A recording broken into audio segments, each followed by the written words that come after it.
Wakil Presiden terpilih Gibran Rakabuming Raka menegaskan dirinya ataupun Presiden terpilih Prabowo Subianto tidak meninggalkan PDI Perjuangan sendirian. Dalam keterangan pada Jumat 26 April, Gibran berjanji akan merangkul seluruh partai dalam pemerintahan, masuk partai di luar Koalisi Indonesia Maju. Gibran pun menegaskan pertemuan Prabowo dengan sejumlah partai merupakan keputusan dari partai-partai itu sendiri.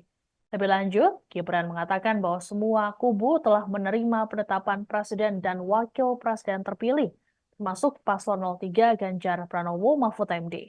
Gibran menyebut bahwa dirinya sudah mendapat ucapan selamat dari Ganjar Mahfud, namun keduanya belum menghubunginya secara personal. Sebagaimana diketahui, Prabowo baru saja menerima dukungan dari Partai Nasdem. Ketua Umum Nasdem, Surya Paloh telah melakukan kunjungan ke kediaman Prabowo di Kertanegara pada Kamis 25 April. Surya Paloh kemudian menyatakan siap mendukung pemerintahan Prabowo Gibran. Kemudian, rekan koalisi Nasdem, PKB juga nampaknya akan mengikuti jejak. Ketua Umum PKB Muhaimin Iskandar menyebut siap bekerja sama dengan Prabowo Gibran.